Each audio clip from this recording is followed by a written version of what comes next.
Bien, buenos días, o bueno, perdón, buenas tardes ya, buenas tardes a todos los amigos de la Escuela de Ingeniería Sanitaria, a los amigos que nos siguen por las redes sociales, a los amigos que están por el Teams.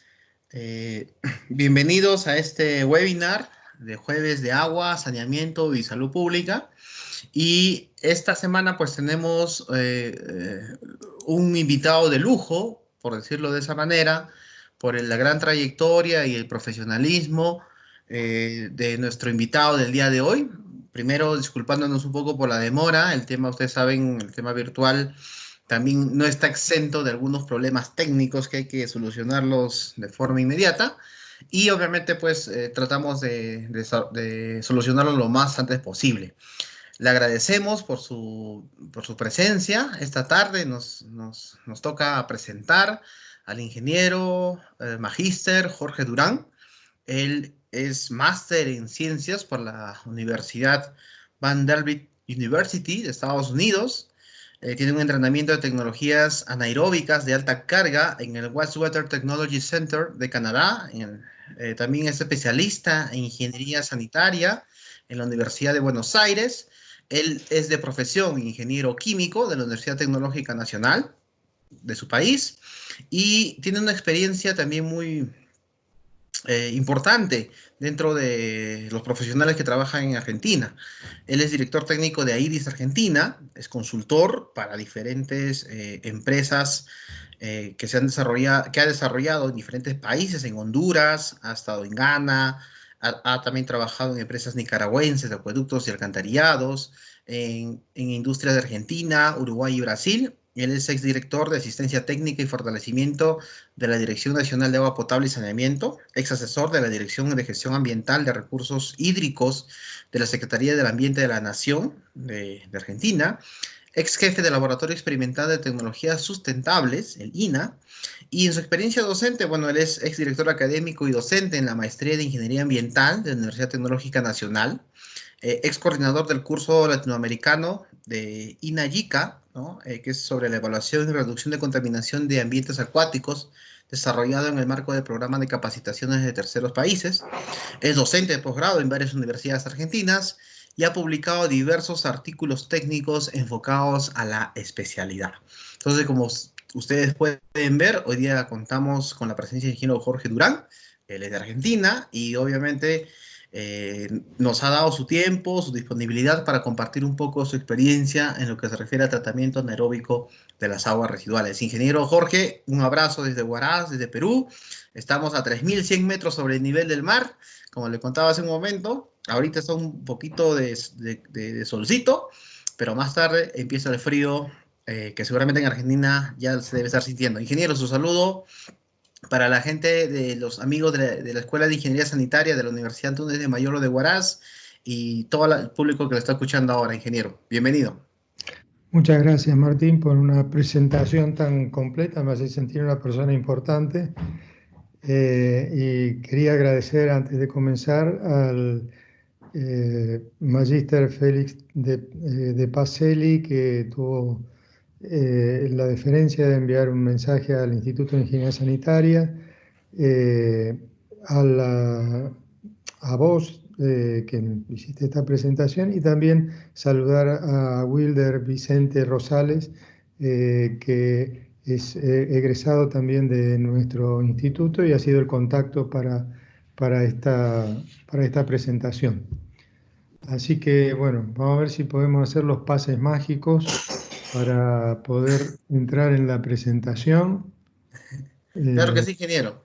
Sí, adelante, por favor, para que nos pueda compartir. Y al final de su exposición vamos a hacerle llegar las preguntas que nos van a transmitir por el Facebook o el WhatsApp de la escuela a su persona, para que usted lo pueda responder sin problema. bueno, a ver, decime, ¿vos podés ver la presentación ahora? ¿Podés ver? Todavía, ingeniero. Más o menos como hicimos hace ratito, lo puede poner el desktop y después se ve la pantalla. A ver, esta.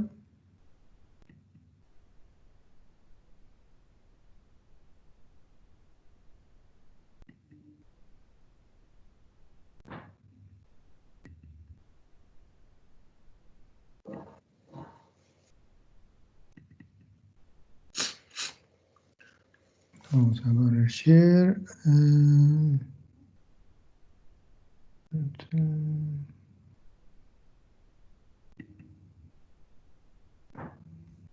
¿Ahora? Ahora sí, está cargando. Está cargando la pantalla que está compartiendo. Vamos a ver. Está. Sí, se está demorando un poco. Asumo que es por la señal del internet. Déjame ver si se ve en el. Aún todavía no se puede ver.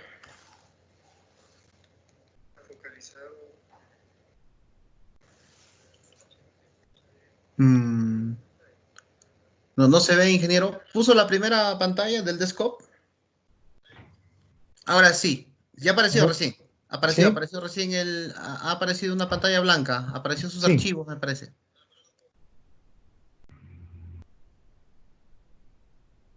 No sé si lo puede.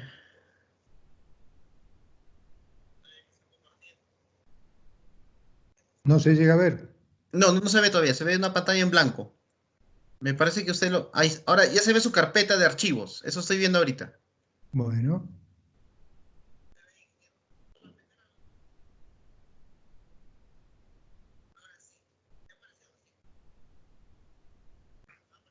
Otra vez volvió en blanco, ingeniero Jorge.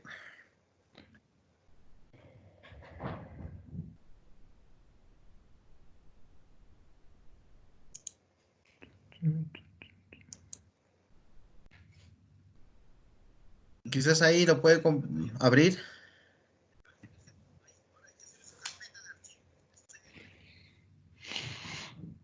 Ah, mm.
Si no, ingeniero puede volverlo a cargar. En la parte inferior hay una ventanita chiquita, como hicimos al inicio, ¿se acuerda?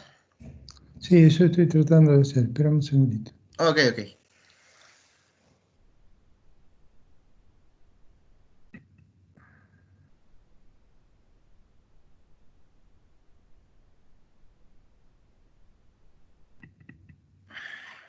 Ahí te aparece. No, todavía sigo viendo su carpeta de archivos que dice CTA1, CTA2, CTA3. Ahí tampoco. No, todavía, ¿no? Sigue apareciendo la misma pantalla de hace un momento.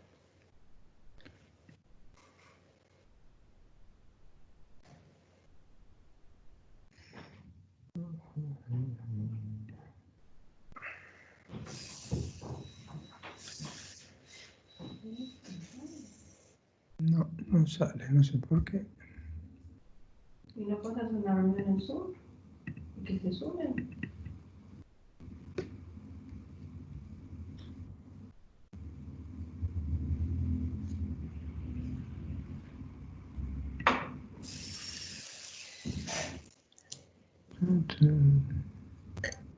En la parte izquierda o derecha de su pantalla, ahí le hace clic al cuadrado pequeño y lo vuelve a compartir, ingeniero, quizás.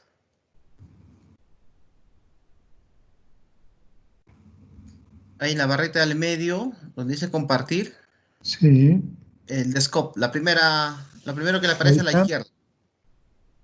Ahí se ve. Ahí está. Ahora sí se ve. Ahora sí se Muy está bien. viendo. Ya se ve la presentación. Bueno, ahí Listo. estamos. Listo, ingeniero. Usted Ah, puede empezar, no hay problema. bueno, lo que tengo preparado para mostrarles es un poco una eh, vista de cómo ha ido evolucionando el proceso biológico anaeróbico a través del tiempo, digamos, un poco una breve mirada hacia atrás, lo que son los fundamentos del tratamiento anaeróbico, cuáles son las aplicaciones actuales y una vista, una mirada un poco al futuro del tratamiento anaeróbico en la región. Así que si miramos hacia atrás, en cuanto a los antecedentes, particularmente del biogás, vemos que si somos muy exhaustivos podemos encontrar registros no sé, desde antes de Cristo del biogás, pero yendo un poco al comienzo de la ciencia, desde Van Helmont, Shirley, Boyle, Priestley, ellos han observado la producción de un aire inflamable, recordemos que aire le llamaban a cualquier gas, y fue realmente Alejandro Volta el que observó que en la descomposición de materia orgánica, particularmente en el lago Mayor y donde él pasaba algunos veranos, eh, había desprendimiento de un gas inflamable y bueno, él trabajó bastante con eso, estudió la explosividad de ese aire y llegó a comunicarlo con una nota científica, un paper llamaríamos hoy en día, con su conocida área inflamable native delle paludi, ¿no? O sea, eh, esta fue la primera presentación en sociedad del biogás. Siguieron trabajando Dalton, Henry, Davy para confirmar la presencia de metano en el biogás y la composición del biogás, y Faraday y Avogadro llegaron a definir, a trabajar en la estructura del metano, que como sabemos tiene 4 átomos de hidrógeno, uno de carbono, y hoy modernamente vemos que tiene esta estructura de tetraedro. Como ustedes ven, la colección de nombres que han trabajado con el biogás es de lo más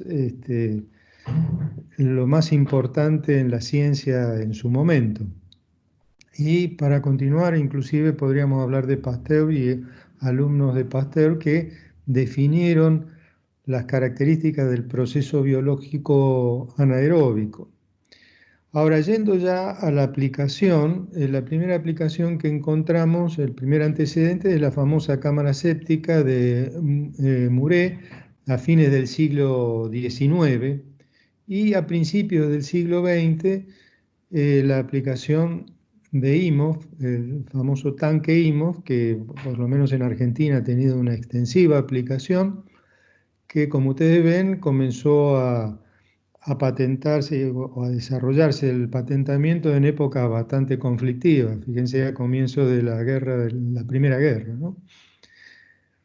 Esto es un poco para ver, mirando hacia atrás, como que los procesos biológicos anaeróbicos no salen de un repollo, sino de toda una evolución de muchos años. Si nos ponemos a mirar un poco sobre los fundamentos, el fundamento de cualquier proceso biológico para el tratamiento de aguas residuales se basa en la degradación de materia orgánica que es necesaria para el desarrollo justamente del metabolismo bacteriano, del cultivo biológico que va a llevar adelante esa degradación. Y ese metabolismo tiene dos componentes, el anabolismo, el catabolismo. En el anabolismo hay crecimiento de nuevas células y en el catabolismo es donde se desarrolla la energía necesaria para ese metabolismo, inclusive se producen productos o subproductos que muchas veces son utilizadas por las células nuevas y la energía generalmente es liberada al ambiente. Estas células nuevas también tienen un decaimiento y producen un residuo que muchas veces está constituido principalmente por las paredes celulares, ya que al producirse la lisis, es decir, la ruptura de la pared celular, el líquido intracelular se vuelca al seno del líquido y es parte de los sustratos que utiliza el cultivo biológico después para su crecimiento. Si esquematizamos el tratamiento biológico anaeróbico, veremos que tiene una alimentación y como consecuencia se produce un lodo en exceso que está constituido principalmente por las células de crecimiento del cultivo biológico y algunos residuos, materiales residuales, y por otro lado biogás, que está constituido esencialmente por metano más dióxido de carbono. Y todo aquello que no fue transformado, bueno, saldrá con el efluente. ¿En qué se transforma entonces la materia orgánica? Bueno, si la materia orgánica la expresamos en la forma de demanda química de oxígeno, vemos que una pequeña parte, aproximadamente un 10%, se transforma en un lodo en exceso y el 90% restante de esa materia orgánica transformada pasa a la forma de metano. Esto es interesante porque en este proceso biológico la materia orgánica hace cambiar de fase a el carbono. Es decir, que el proceso biológico lleva el carbono de la fase líquida a la fase gaseosa. El proceso anaeróbico es un proceso muy complejo y en su momento McCarthy y Smith elaboraron un esquema que nos permite a los ingenieros tener una pequeña idea de las distintas transformaciones, una idea bastante esquemática, pero suficiente para nuestro trabajo. Si la materia orgánica compleja la clasificamos en hidratos de carbono, proteínas y lípidos, a través de la hidrólisis de estos compuestos, podemos decir que se van a transformar en compuestos orgánicos más simples como azúcares. Los hidratos de carbono pasarán a azúcares, las proteínas a la forma de aminoácidos, los lípidos a la forma de péptidos. Y luego bacterias fermentativas van a transformar los ácidos grasos que se generen, o mejor dicho, la materia orgánica simple, en ácidos grasos de cadena larga como ácido propiónico, butírico, etc. Entonces, la primera etapa la llamamos de hidrólisis, esta segunda la llamamos acidogénesis.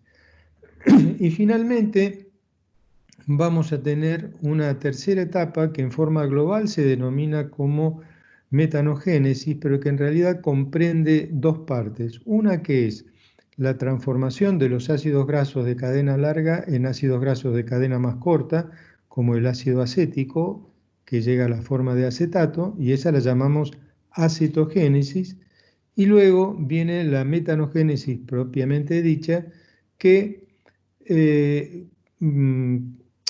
transforma el acetato y también el hidrógeno y el dióxido de carbono en metano y el residual en dióxido de carbono. Aquí, como vemos, hay dos caminos para la obtención del metano. Uno de ellos es la acetogénesis, que transforma aproximadamente o produce aproximadamente el 70% del metano. Y tenemos la biomasa hidrogenofílica que transforma el hidrógeno en metano, el hidrógeno y el dióxido de carbono. Aproximadamente el 30% del metano proviene de esta fuente. Como en todos los procesos biológicos, las condiciones ambientales son muy importantes. Dentro de ellas, la temperatura, como sabemos, es importante, el pH del medio, la presencia o ausencia de nutrientes, ya sean ellos macronutrientes como carbono, nitrógeno y fósforo, o los micronutrientes como el azufre o metales como el níquel, el cobalto, el hierro, el magnesio, el calcio, el bario. Para condiciones de alta carga, una relación de nutrientes de 350 7:1 es adecuada. Y también el papel de los inhibidores es muy importante. Dentro de los inhibidores podemos encontrar ácidos volátiles, sulfuro, amoníaco y tóxicos. Como ustedes ven, los ácidos volátiles son intermedios obligados del proceso de fermentación anaeróbica. Entonces, es muy importante conocer cómo manejar estos ácidos volátiles. El sulfuro generalmente se presenta cuando hay alguna forma de azufre, ya que en el proceso anaeróbico hay bacterias sulforreductoras que inclusive pueden llegar a competir con las metanogénicas dependiendo de la cantidad de carbono y la cantidad de azufre que haya en el medio.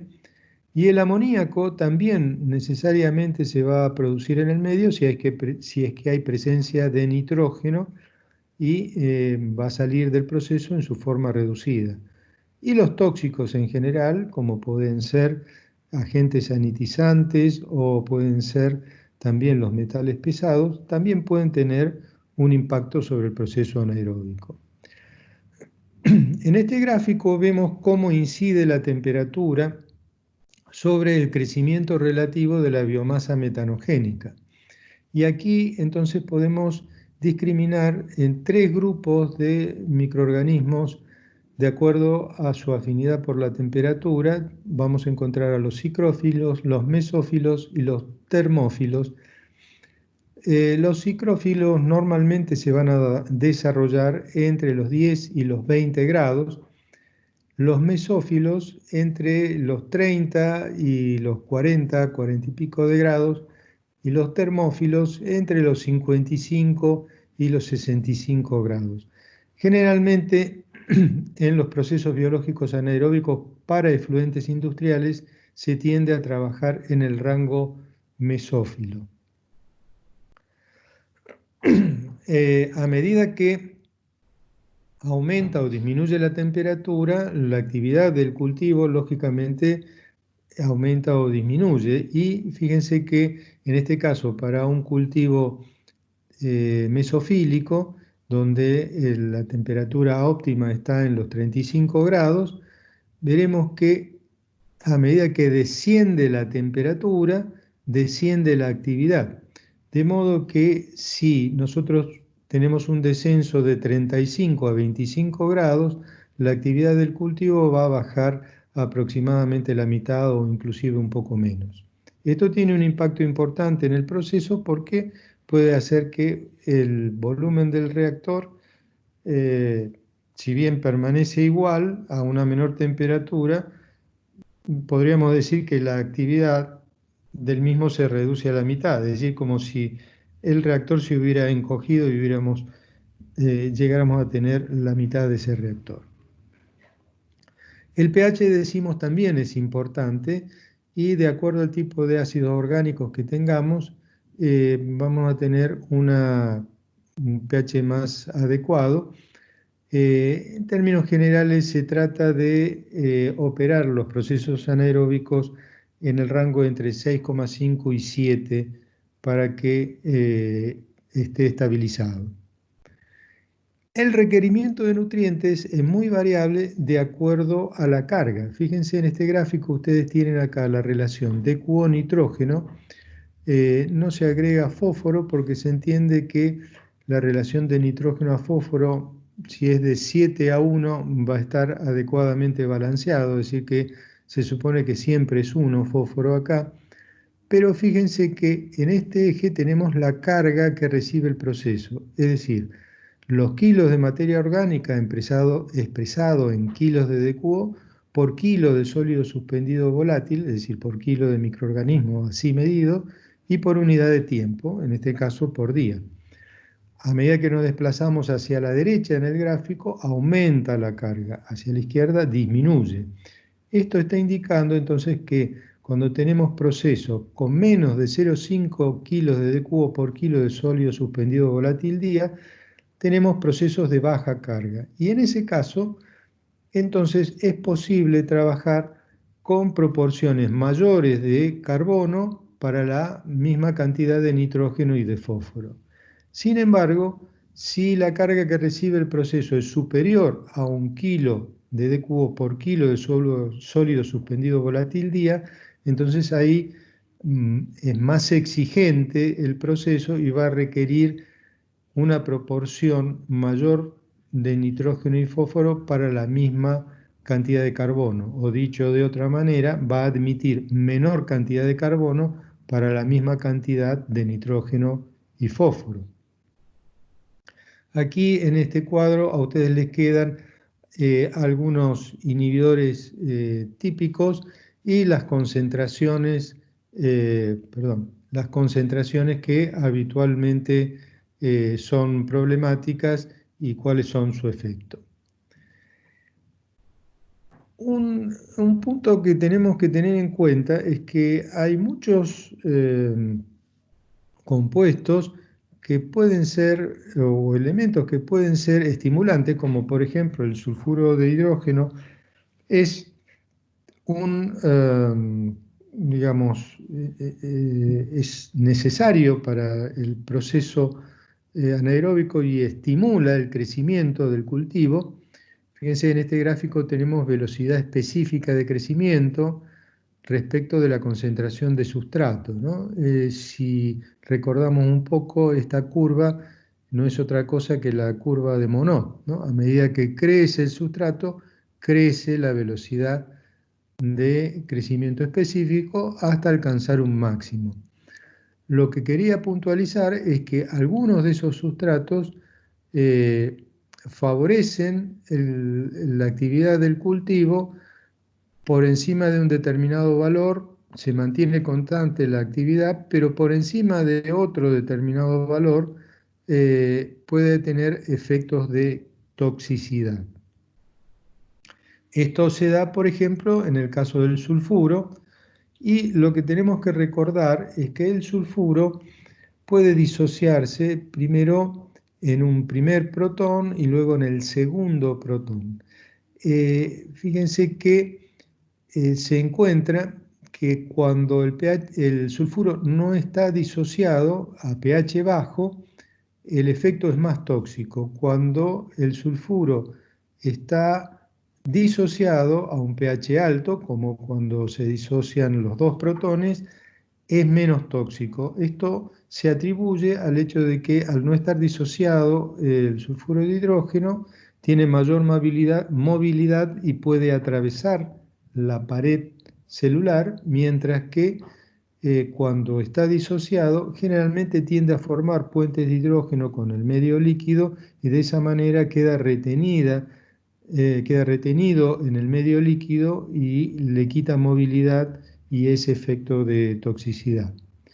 Tienen acá, bueno, un gráfico de distribución de especies de sulfuro donde vamos desde el sulfuro sin disociar pasando por el parcialmente disociado al totalmente disociado. Entonces acá tenemos la fracción de la especie en función del pH y como ustedes ven, en un pH alrededor de 7 tenemos el 50% aproximadamente del sulfuro en la forma no disociada, pero cuando subimos un poco el pH a 7,5 u 8, acá ya prácticamente disminuye a un 5% la especie no disociada y la mayor proporción está en la forma disociada. Entonces, como ustedes ven, el efecto de toxicidad del sulfuro tiene mucho que ver con el pH. Hablemos un poco entonces de las aplicaciones del proceso anaeróbico. Lógicamente, esa mítica cámara séptica inventada en el siglo XIX se sigue utilizando hoy en día en Buenos Aires y en todo el país. Ustedes van a encontrar muchísimas cámaras sépticas seguidas después de lo que se conoce como pozo negro, pozo ciego, que en realidad es un pozo absorbente donde se inyecta, digamos así, el líquido ya tratado en el suelo y es terminado de ser degradado por las bacterias que están en el suelo. Y también a lo largo del siglo XX se ha utilizado este proceso en la digestión de los lodos generados en las plantas de tratamiento de líquido cloacal, que pueden ser de esta forma los digestores más sofisticados para optimizar la digestión de grasas, pueden ser de esta forma los digestores de techo fijo, que también pueden tener este otro aspecto. Generalmente el digestor de lecho fijo tiene que tener una válvula de alivio. Me parece que en este caso se ve un poco mejor. Aquí está la válvula de alivio, acá está más alejada y no se ve tan bien.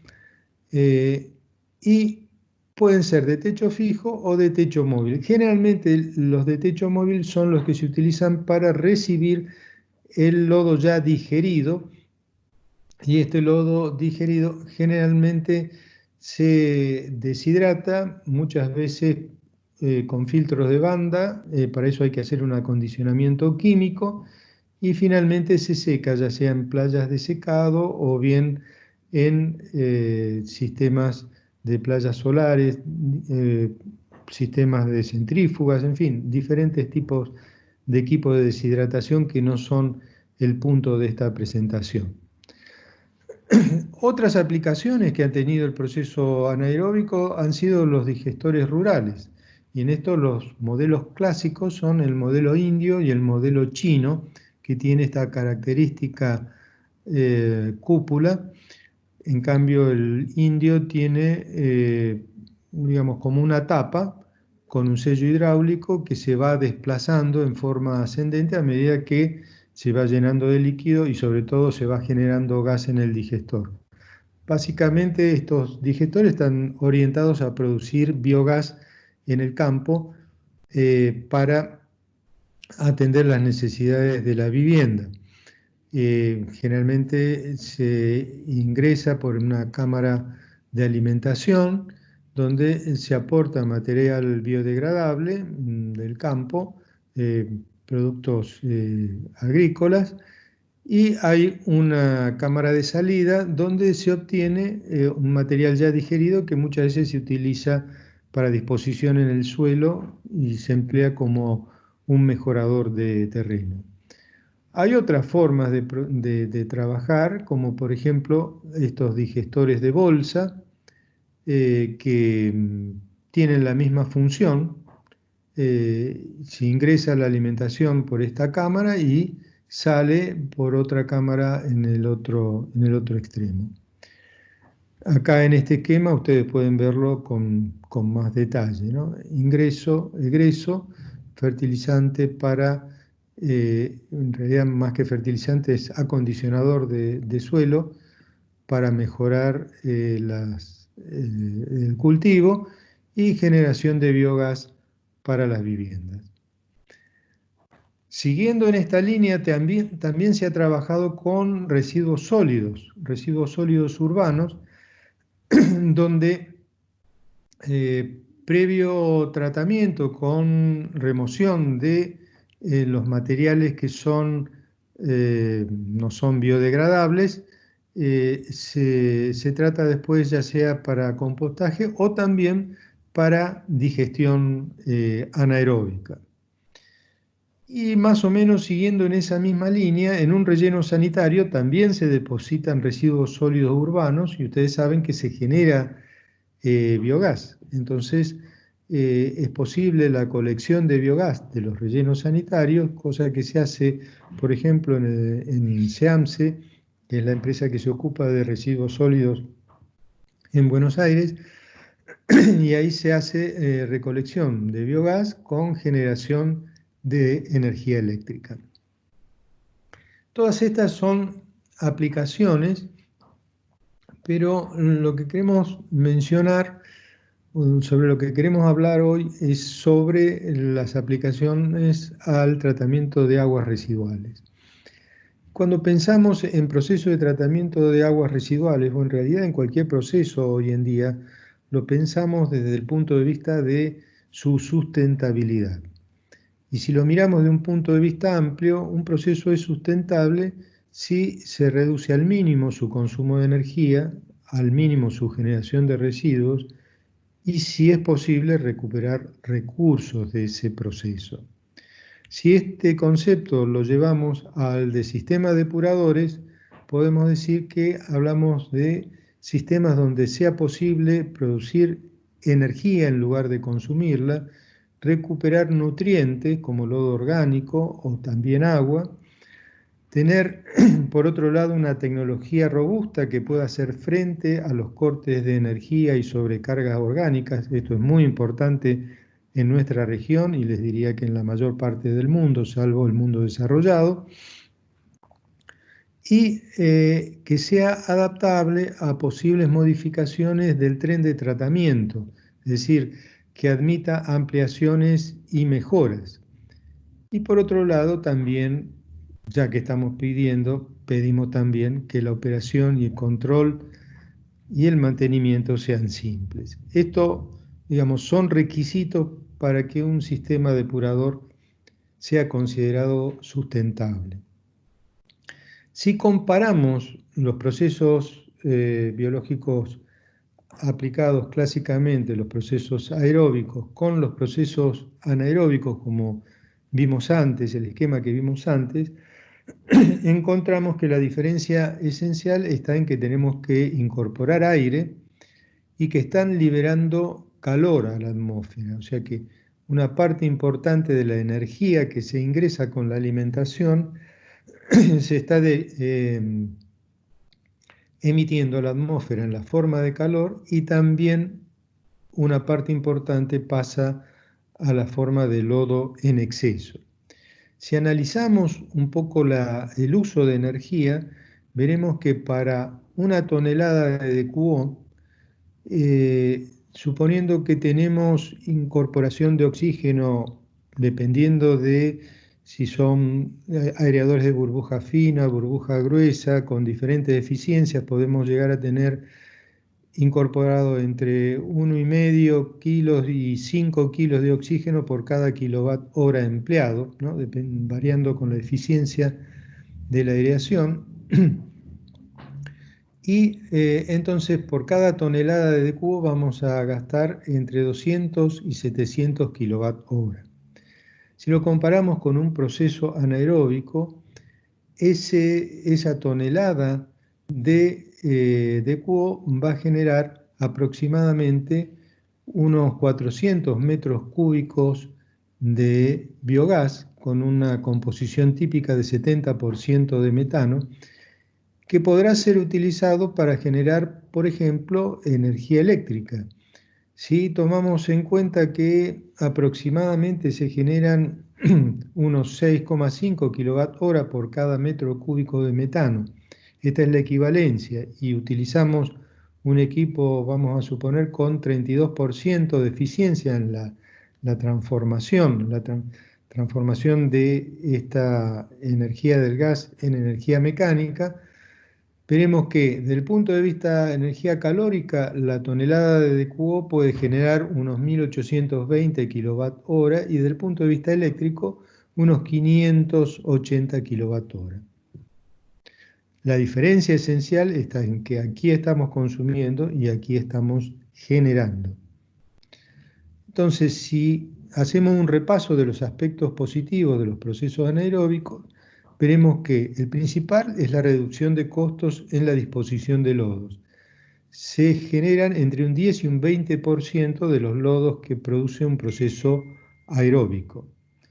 Por otro lado, tenemos una reducción de la necesidad de espacio de instalación, porque la carga orgánica que puede aceptar un proceso anaeróbico va entre 3 y 30 kilos de DQO por metro cúbico, dependiendo del proceso, mientras que los aeróbicos podrán llegar a estar entre 0,5 y 3,2 kilos de cubo por metro cúbico. Esto hace que los procesos anaeróbicos lleguen a ser más compactos. La conservación de energía que ya mencionamos antes. La reducción de atención del operador, ya que no es necesario controlar el oxígeno disuelto, porque justamente no tenemos que incorporar oxígeno, ni tampoco hay operación de sedimentador secundario, porque no hay sedimentador secundario. Además, se reducen los costos en la suplementación de nutrientes. Esto es particularmente importante en efluentes industriales donde hay alto contenido de materia orgánica respecto de los niveles de nitrógeno y fósforo. Esto se da, por ejemplo, en efluentes como los de cervecería. Y el tratamiento estacional. La característica del proceso anaeróbico es que yo puedo conservar la biomasa sin alimentar durante periodos prolongados y luego, con una corta puesta en marcha, ponerlo en funcionamiento. Las malas noticias son que la puesta en marcha de un proceso anaeróbico es prolongada. ¿Qué quiere decir prolongada? Y dependiendo de la temperatura, dependiendo de la biomasa que yo inicie, pero normalmente voy a estar con periodos de no menos de 3 meses y puede llegar a ser hasta 6 meses. Los efluentes con hidratos de carbono presentan muchas veces alcalinidad insuficiente. Entonces puede ser necesario adicionar alcalinidad. Y los efluentes diluidos, como ingresa poco carbono en la alimentación, entonces generan poco metano y entonces a lo mejor no voy a poder calefaccionar el sistema. Esto no significa que no lo pueda tratar el proceso, pero voy a necesitar sistemas más grandes. Y el tema de olores, si hay presencia de sulfuro en la alimentación, también es un problema.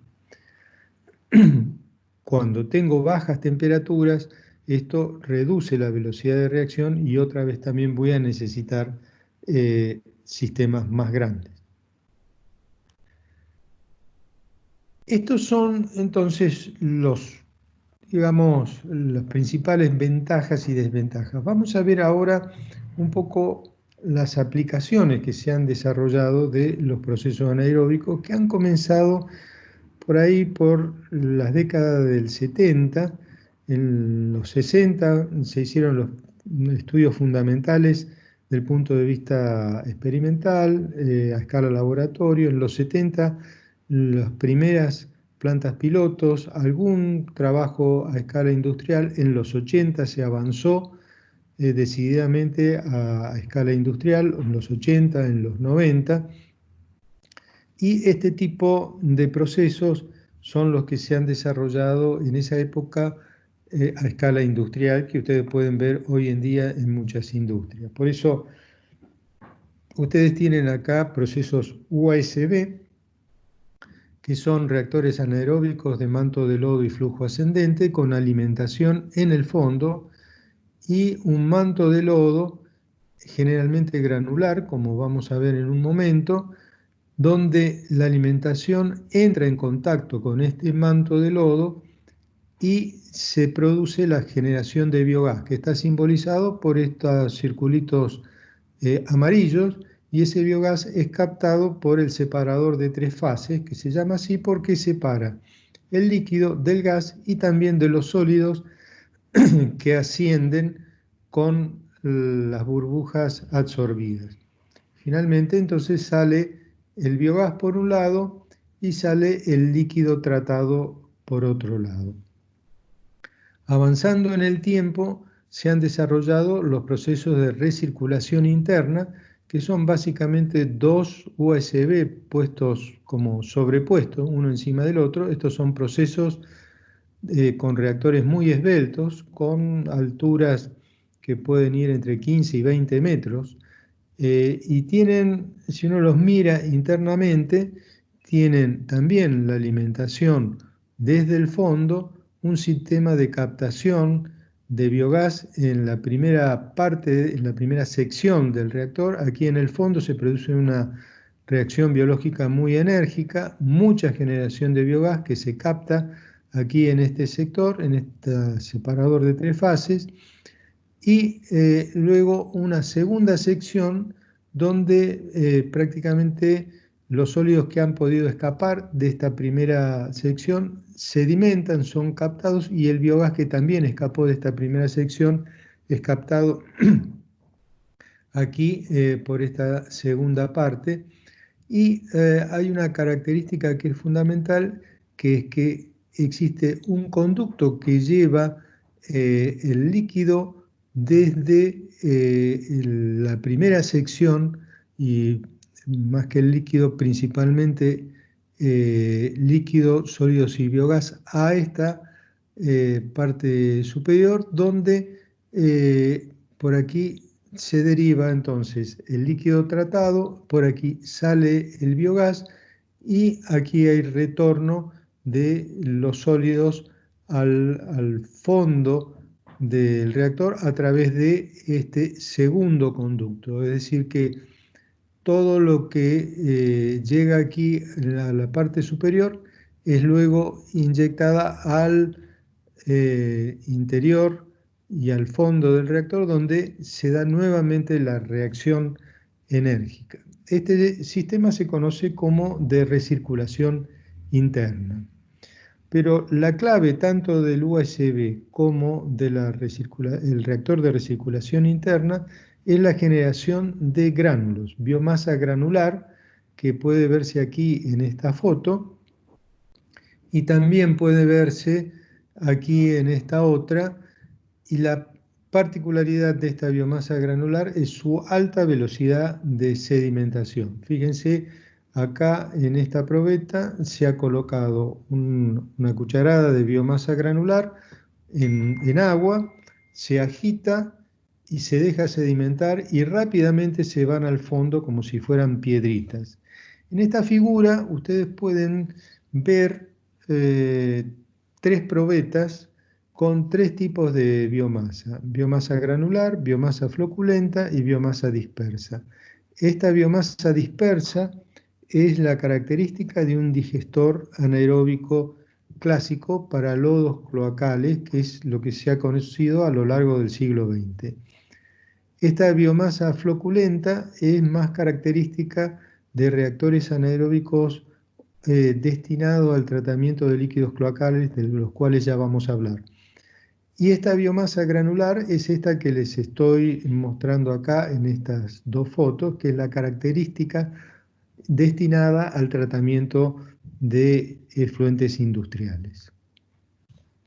Entonces, resumiendo en las aplicaciones del reactor de recirculación interna, están orientados a la aplicación de efluentes de baja temperatura, aguas residuales diluidas y efluentes que pueden tener tóxicos que sean biodegradables a bajas concentraciones, y también para efluentes que pueden producir problemas de espumas, grasas, lípidos y proteínas, ya que estas espumas, si estuviéramos tratando el efluente con un reactor USB, lo que producirían sería el escape de sólidos del reactor y la pérdida de biomasa granular. Para dejarles acá un ejemplo de cálculo de la posibilidad de recuperar energía, vamos a tomar 3 efluentes diferentes. Vamos a considerar vinasa, que es el producto de la fermentación de un proceso alcoholero, por ejemplo, para producir alcohol, un efluente de industria vitivinícola y un efluente cloacal doméstico. Una concentración característica de una vinasa podría estar entre 30, generalmente está entre 20 y 50.000 miligramos por litro, por eso tomé 30.000 miligramos por litro de cubo como un valor representativo. Una industria vitivinícola puede tener un efluente de unos 2.500 miligramos por litro de cubo, mientras que un cloacal puede estar en el orden de los 400 miligramos por litro. ¿cuánto biogás se puede generar con estos desagües? Suponiendo que vamos a tratar 1000 metros cúbicos día de cada uno y que la eficiencia del proceso va a ser del 80%, entonces para el caso de la vinaza, que tiene una concentración, dijimos, de 30.000 miligramos por litro, dicho de otra manera son 300 kilos de DQO por metro cúbico, multiplicado por estos 1000 metros cúbicos día, y sabiendo que se generan aproximadamente 35, o mejor dicho, 350 litros de metano en condiciones normales de presión y temperatura por cada kilo de DQO removido, o 0,35 metros cúbicos por kilo de DQO removido, por el 80% de eficiencia, o sea, 0,8, nos estaría produciendo unos 8.400 metros cúbicos de metano por día. En el caso de la vitivinícola, dijimos 2.500 miligramos por litro, es decir, 2,5 kilos de DQO por metro cúbico. Los demás parámetros son los mismos, nos darían 700 metros cúbicos de metano por día, y para líquido cloacal unos 112 metros cúbicos de metano por día. Esto nos está indicando que a medida, como ya nos imaginamos, que a medida que aumenta la concentración, mayor va a ser la generación de biogás y más rentable va a ser la inversión en recuperación del biogás y su poder energético. ¿Qué características ideales entonces debe tener un efluente para el tratamiento anaeróbico?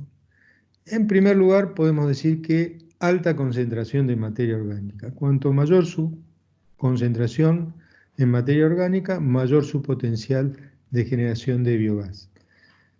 Y por otro lado, menos factible es la aplicación de un tratamiento biológico aeróbico. Entonces hay menor competencia. Por otro lado, se requiere que la temperatura sea superior a 20 grados, por los motivos que ya dijimos antes. Que haya contenido de alcalinidad real o potencial, es decir, que haya alcalinidad en la forma de hidróxido, de carbonato o bicarbonato, o bien que haya alguna fuente de amoníaco. Y que haya un contenido relativamente bajo de grasas y sólidos, porque estas grasas y sólidos van a requerir un tiempo importante en su hidrólisis, y estos se pueden tratar anaeróbicamente, pero en un digestor, no en un reactor dirigido al tratamiento de efluentes líquidos, porque los tiempos de permanencia del líquido son mucho más bajos que en un digestor. Si queremos saber para qué industrias es aplicable el proceso anaeróbico, podemos recurrir, por ejemplo, a un estudio que hizo la Fundación de Letinga. Letinga, dicho sea de paso, que está aquí a la derecha, con Siman, que es una alumna de él. Bueno, ellos hicieron en su momento, en 2011, una evaluación de los procesos biológicos anaeróbicos aplicados a distintas industrias, y se ve que para el 36% de las aplicaciones que tenían en ese momento era para agroindustrias, cosa que es muy importante para nuestra región. Para bebidas, el 29% de las aplicaciones. Para destilerías alcoholeras, el 10%. Para pulpa y papel, el 11%. Y después para distintos tipos de efluentes como industria química, farmacéutica o lixiviado de relleno sanitario, en fin, diferentes tipos, el 14% restantes. Si analizamos este inventario, veremos que en nuestra región es muy aplicable este proceso. Y para darles un par de ejemplos, acá tenemos uno de industria láctea, donde tenemos un caudal pequeño, de una industria que apenas procesa 300.000 litros de leche por día, entonces genera solo 170 metros cúbicos por día, con una DBO característica de 4.000, DQO de 7.000, sólidos suspendidos 1.300 y contenido de grasas importante, 950 miligramos por litro. Bueno, aquí se divide entonces la entrada a la planta de tratamiento en el sector de generación de mantequilla comparado y por otro lado el sector de pasteurización de leche. Lógicamente en mantequilla tenemos mayor cantidad de grasas, por esa razón luego de pasar por el tanque de compensación se lleva el líquido a un tanque de flotación para poder remover esas grasas. Bueno, una vez pretratado el líquido, entonces se envía a un reactor USB. En este reactor, lógicamente, se produce biogás. Y, por otro lado, el efluente se envía a un lecho percolador. Este lecho percolador afina la calidad del efluente del USB y lo lleva a niveles de vuelco. Y aquí tenemos entonces el sedimentador secundario desde el cual se vierte a la red o al lugar donde, al cuerpo de agua donde haya que descargar. Veamos qué tipo de calidad tenemos en el efluente. En el efluente la DBO es menor a 80 miligramos por litro, la DQO menor a 150, los sólidos suspendidos por debajo de 100 miligramos por litro. Es decir y las grasas y aceite por debajo de 50. Dependiendo de los requerimientos de la normativa específica, podrá descargar en cuerpo receptor o tendrá que ir a red.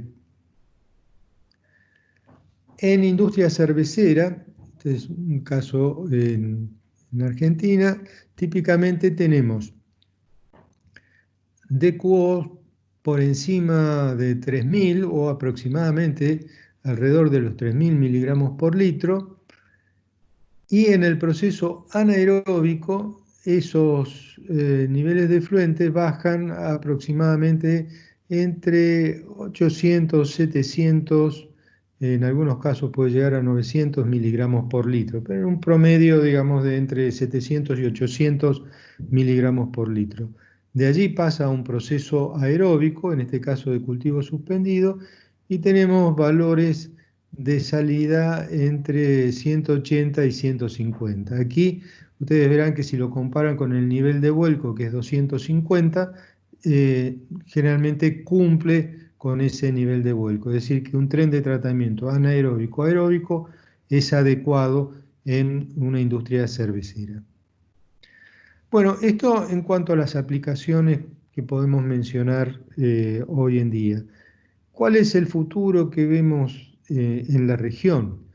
Bueno, tal vez la principal aplicación que vemos en la región es justamente el tratamiento de líquidos cloacales. Si nosotros analizamos un esquema, un tren de tratamiento convencional, veremos que entra la alimentación, pasa por rejas, pasa por la etapa de desarenado, el aforo, luego sedimentación primaria. En Argentina se utilizan mucho los lechos percoladores, entonces tendríamos acá un lecho percolador, aunque podría pensarse también en una cámara de aireación si fuera un barro activado, un sedimentador secundario y luego la etapa de cloración con la cámara de contacto y la descarga. El tema de la discusión sobre la cloración la vamos a dejar aparte, pero generalmente se desinfecta el efluente de un proceso biológico. Los lodos generados tanto en el sedimentador primario como en el sedimentador secundario, mejor dicho, separados en el primero y en el primario y en el secundario, se espesan y luego se envían a digestores anaeróbicos donde generan biogás y el barro ya estabilizado. Muchas veces en nuestra región se recurre a la utilización de lagunas. porque son económicas en su instalación, en su operación. Y entonces tenemos la primera etapa común de pretratamiento y luego el tren de tratamiento de anaeróbica, facultativa y de maduración. Muchas veces en nuestro país este pretratamiento no se aplica y entonces lo que sucede es que las lagunas reciben toda la arena y todos los materiales que debieran haber sido separados antes, y entonces la vida útil de las lagunas se reduce sensiblemente. Una alternativa interesante para poblaciones medianas, que en nuestra región tiene mucho, quiero decir poblaciones, digamos, entre 10.000 y 100.000 habitantes, es la utilización del USB más un post-tratamiento. Una laguna de afinamiento, por ejemplo, es una alternativa. Otro post-tratamiento puede ser un lecho percolador, dependiendo de la disponibilidad de espacio, donde tenemos un pretratamiento y el USB, fíjense que está reemplazando al sedimentador primario, está reemplazando al lecho percolador y está reemplazando al digestor de lodo, mientras que la laguna de afinamiento está reemplazando al sedimentador secundario y algún sistema de post-tratamiento si fuera necesario. Es decir que de aquí estamos saliendo con una buena calidad, inclusive bacteriológica. Acá les voy a mostrar un ejemplo de un sistema de USB más lagunas en un país centroamericano, donde llega el afluente, pasa también por el pretratamiento, el reactor USB, laguna de estabilización, y de aquí sale el lodo estabilizado que va a los lechos de secado. Aquí una vista de reactor USB y también el USB, y al fondo se ve la laguna de afinamiento, que en realidad son dos lagunas en serie, y aquí el sector donde está la antorcha para la quema del biogás generado en el USB. Esta es la laguna primaria, laguna secundaria, y esta es la calidad del efluente de las lagunas. Viendo resultados, ustedes pueden ver aquí que la concentración de entrada es bastante alta. Aquí no solamente entra líquido cloacal, sino también algún efluente industrial de un matadero avícola cercano. Por eso la DQO de entrada está en el orden de los 700. A la salida del USB está en el orden de los 270 y a la salida de las lagunas está en el orden de los 120. Es decir, que ya el USB en esas condiciones podría cumplir con el nivel de 180 de DQO, pero al utilizar las lagunas como afinamiento, bueno, estamos llegando acá a 120, o sea que estamos cumpliendo, y lo mismo se da para DBO, que entra con 394 y estamos saliendo con 55. Lo mismo en sólidos y lo mismo con aceites y grasas, que estamos saliendo en 62. Es decir que esta combinación, este tren de proceso anaeróbico más aeróbico, permite el cumplimiento de las normas de vuelco de este país. Si vemos las eficiencias, el USB en términos de DQO está en 62%, 65% para DBO, y para sólidos y aceites y grasas tienen estos valores que son bastante significativos. Fíjense que en estos dos casos el sistema de tratamiento supera el 80%, ya sea tanto en la remoción de DQO como de DBO. Es decir, que el tratamiento anaeróbico de agua residual doméstica ya sea tanto en las aplicaciones que tiene en Brasil, como en Colombia, como en México, e inclusive hasta en Argentina tenemos hoy una planta que está comenzando a operar en el norte de Argentina.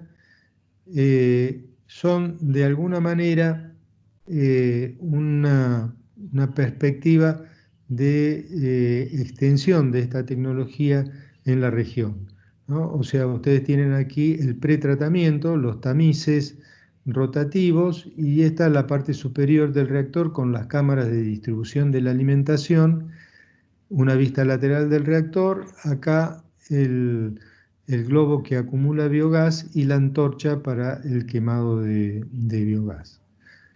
Bueno, esto así en forma muy apretada y rápidamente es una síntesis de lo que quería mostrarles en cuanto a la visión del proceso anaeróbico de hoy en día y las posibilidades de ampliación en la región.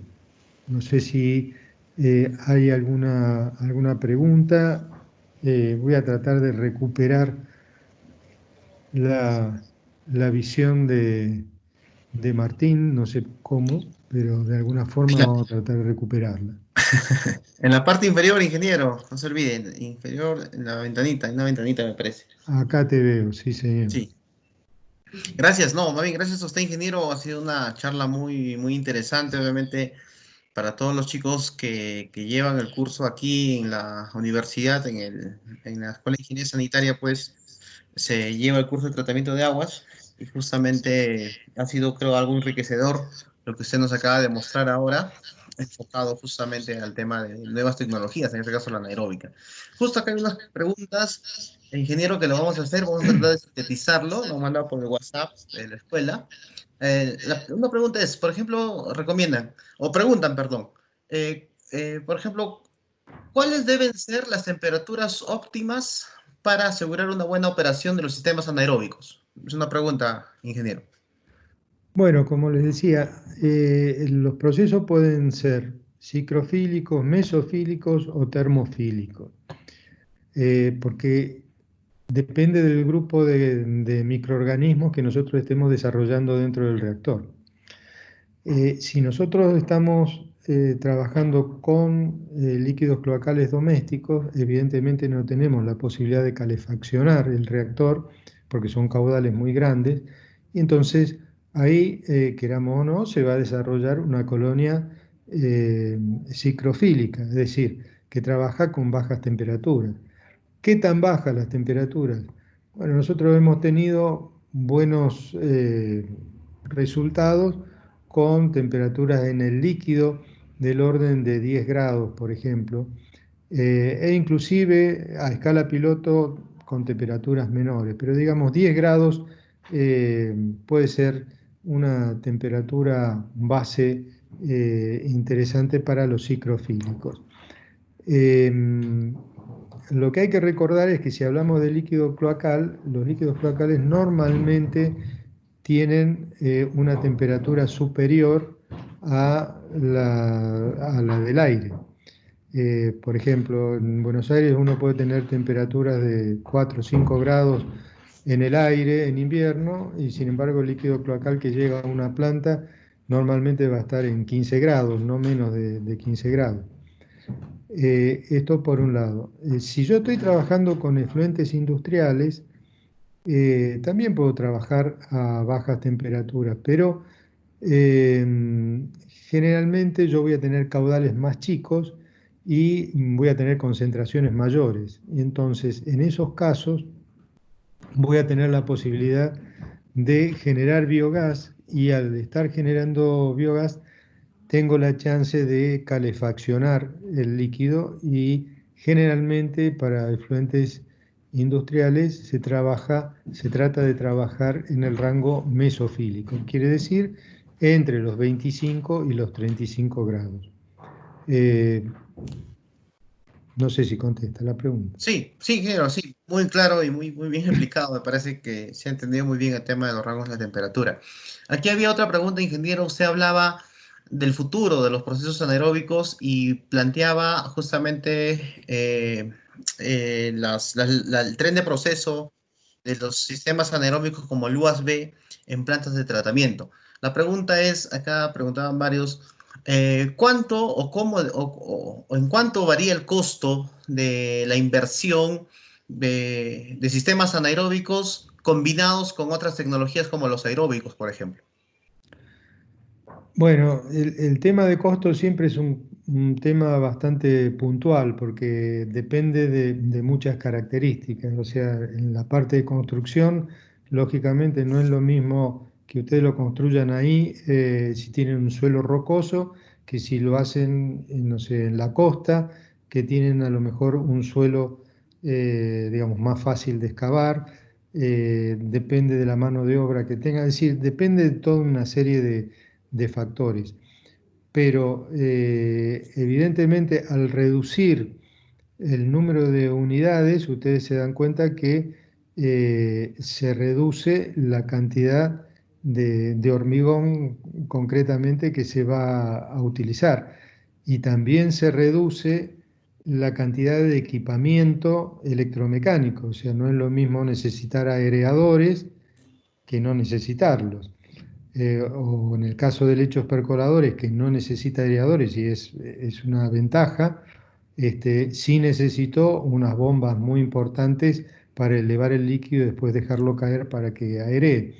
En este caso, yo no estoy utilizando nada de esto, entonces eh, hay que analizar específicamente cada caso para hacer el estudio de alternativas, pero siempre el proceso anaeróbico va a tener una condición favorable desde el punto de vista económico, ya sea tanto en la instalación y mucho más en la operación y sobre todo si yo voy a recuperar biogás. Un punto que yo no mencioné, que me parece que sí vale la pena destacar en cuanto a los costos de operación, es que hoy en día, como ustedes deben saber, se está trabajando bastante en la cogeneración. Y esto significa la obtención de biogás a partir de los lodos generados, por ejemplo, en procesos aeróbicos. Por decir algo, si tuviéramos una planta de lechos percoladores, tendríamos una cantidad de biomasa importante que hay que digerir. Si yo tengo una planta grande, como en el caso, no sé, hay plantas, yo conozco específicamente la de Managua, que es más o menos de una planta de 1 millón de habitantes, donde se está instalando un sistema de cogeneración. Ahí vale la pena recuperar el biogás porque prácticamente se cubre, puede llegar a ser autosuficiente en cuanto a energía a partir de esta biodigestión de los lodos, ¿no? Entonces, ahí el proceso anaeróbico eh, no está tanto en la depuración de los líquidos, sino más bien en la obtención de energía para la operación de la planta. Ujú. Sí, ingeniero, sí, me parece interesante, coincido con su, con su idea de lo que se nos plantea ahorita. Y justo también hay una última pregunta, lo sintetizamos. Por ejemplo, dice, ¿en qué tipo de material se recomienda hacer los reactores anaeróbicos? La mayoría lo hacen de concreto o cemento. ¿Se puede optar por otros materiales? Es la pregunta. Sí, esto como siempre el tema de materiales es una cuestión de escala, ¿no? Generalmente cuando son escalas pequeñas se puede trabajar con metal o se puede trabajar con plástico reforzado con fibra de vidrio. El problema en el proceso anaeróbico es que si hay presencia de azufre, y generalmente hay presencia, sobre todo si hay líquidos cloacales va a haber presencia de azufre, entonces va a haber generación de sulfuro. Si hay generación de sulfuro, ahí hay digamos, un factor de corrosión muy importante. Entonces es fundamental la protección de las superficies. Entonces, si uno trabaja con metal o con hormigón, es importante la protección, por ejemplo, con pinturas de PVC, que son las pinturas que también se utilizan en la industria para, por ejemplo, el recubrimiento de cámaras o, por ejemplo, por decir algo, en la industria vitivinícola se trabaja con ese tipo de recubrimiento porque justamente es una fermentación ácida. Y la fermentación anaeróbica también en cierta medida es una fermentación ácida y con generación de un elemento corrosivo como el sulfuro de hidrógeno. Entonces es muy importante la cobertura con ese tipo de pinturas y también en la construcción de los captaciones de biogás y los separadores de tres fases, la utilización generalmente de plástico reforzado con fibra de vidrio, que son elementos más livianos y que resisten lógicamente la corrosión, ¿no? Ingeniero, y una última preguntita, justo acá escriben por el Facebook.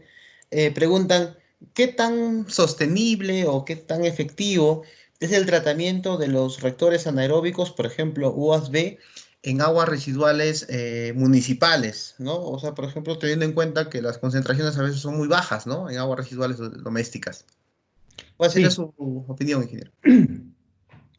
Fíjense que yo cuando puse los criterios de selección o de utilización del proceso anaeróbico, hablé de la temperatura, de la alcalinidad y también hablé de la concentración. Y dije, cuanto más alta la concentración, más aplicable.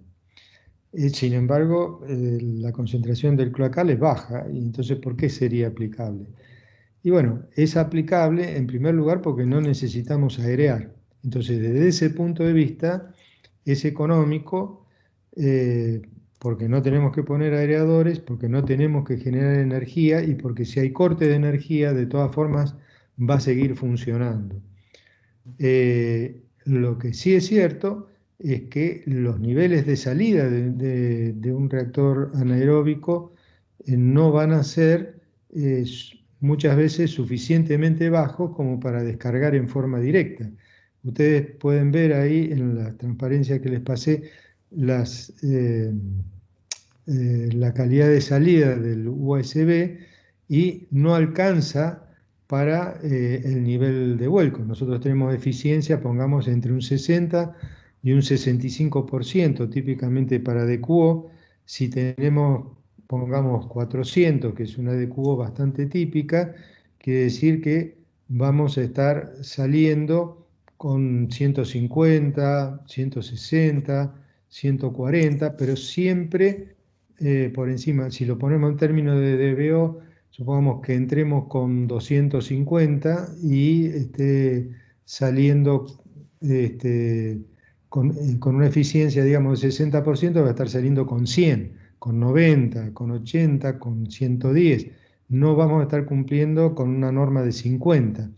Entonces, siempre vamos a necesitar un post-tratamiento. Por eso está planteado ahí la laguna para el caso de momentos en que tengamos, o lugares donde tengamos espacio, que este es el caso de muchas poblaciones que están en el rango de 10 y 100.000 habitantes, son muchas poblaciones en la región, y para poblaciones más grandes de 100.000, donde ya el espacio se hace más un problema, podemos pensar en lechos percoladores, donde va a ser bastante más sencillo el tratamiento. Y ustedes me dirán, bueno, pero si voy a usar lechos percoladores, ¿por qué no uso lechos percoladores de entrada y solamente uso lechos percoladores? Bueno, sencillamente porque con el USB yo voy a conseguir un abatimiento importante de un 60% de la DBO y entonces va a ser mucho más fácil el manejo de ese efluente. Y aún si hubiera corte de energía, supongamos que no tuviera energía, si tuviera problemas, yo voy a estar saliendo con un efluente con el 40% de la carga orgánica que yo tenía en crudo. ¿Mm? Ujú. Sí, sí, ingeniero, sí, bueno, queda bien claro, me parece, con esa explicación. Ingeniero, bueno, no nos queda más que agradecerle por su tiempo, agradecerle por su paciencia, por compartirnos su conocimiento, su experiencia en esta tarde, bueno, ya noche, me parece, en Argentina. Sí. Entonces, bueno, un abrazo desde Huaraz y quizás, no sé, ingeniero, algunas partes finales, a los chicos de Ingeniería Sanitaria que lo están escuchando, tenemos más de 70 personas que lo están escuchando. Mm. Entonces, por favor, no sé, algunas palabras de motivación para los chicos que están estudiando esta carrera de Ingeniería Sanitaria. Ingeniero, por favor. Bueno, en principio agradecerles la atención, la oportunidad de hablarles y dirigirme a ustedes. Y las palabras de motivación son las mismas que yo le digo a los chicos allá en el Instituto de Ingeniería Sanitaria en Buenos Aires. La verdad que están en una carrera que tiene todo por hacer. Si pensamos en la cantidad de infraestructura que hace falta en nuestro continente y en la región, la verdad que hay un mundo para construir, así que quédense tranquilos que trabajo no les va a faltar de ninguna manera. Eso es bien cierto, ingeniero. No, y más bien, muchas gracias a usted. Y ya, bueno, este año pensábamos asistir al Congreso de AIDIS, pues en Argentina, que estaba Ah, programado para bueno, este año. déjenme pasarle el Sí. aviso entonces. Yo justamente estoy en la comisión directiva de AIDIS, incluso a cargo de la organización de las mesas redondas. Y bueno, como ustedes saben, se suspendió el Congreso de octubre, se pasó para abril. Evidentemente las condiciones en que se va a dar no las tenemos claras y aunque todo esto se solucionara en un mediano plazo, la situación está compleja desde el punto de vista económico y demás. Entonces, lo que se ha decidido es abordar este Congreso con un componente así digamos, virtual muy importante. Entonces, muchas de las presentaciones, y ya sea de trabajos técnicos como de mesas redondas para tratar temas técnicos, incluso conferencias magistrales, se van a hacer por internet. Ujú, Esto va a cambiar el carácter del Congreso, lógicamente. ujú. Posiblemente se extienda el número de días, en vez de 3 días, a lo mejor pase a ser 5 días. A lo mejor las bandas horarias sean entonces definidas. Todavía esto no está totalmente formateado, pero también se va a incorporar una, una feria de tecnología virtual, con lo cual se va a poder ingresar a la sala de muestras en forma virtual, se va a poder interactuar con las empresas. En fin, hay previsto todo digamos, algo nuevo que la verdad no conocemos. Estamos Claro, estamos empezando a adaptándonos a esto relajarnos nuevo. sobre todas esas cosas, Claro. pero vamos a ver qué sale, ¿no? Pero tenemos toda la intención de que, bueno, encarar el Congreso de una forma distinta, pero hacerlo, que va a tener la desventaja de no poder estar presencialmente, pero la ventaja a lo mejor de que haya más gente que pueda conectarse y estar presentes en más lugares. Perfecto. Sí, ingeniero, me parece genial. Y bueno, estaremos atentos en la página de IDIS. Para los que también acá en Perú tenemos la Asociación Peruana de Ingeniería Sanitaria. También estamos atentos al congreso que se va a hacer. Ingeniero, un abrazo desde Huaraz, desde 3100 metros sobre el nivel del mar. Y en cualquier momento lo invitamos aquí a considérese un amigo, un docente más de nuestra Escuela de Ingeniería Sanitaria y lo podemos convocar en cualquier momento, ingeniero Jorge. Más bien, gracias Con por tu gusto. tiempo y estamos coordinando cualquier otros eventos a futuro. Muchas gracias. Muchas gracias a ustedes. Muy bien, chicos, de esta manera culminamos esta sesión. Ahora, en un ratito nomás, comenzamos la segunda, que también es otro tema desarrollado al tema de aguas residuales. Y bueno, agradecemos a los que nos han acompañado durante esta primera charla.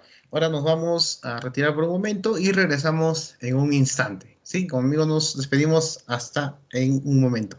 Gracias con todos. Chao.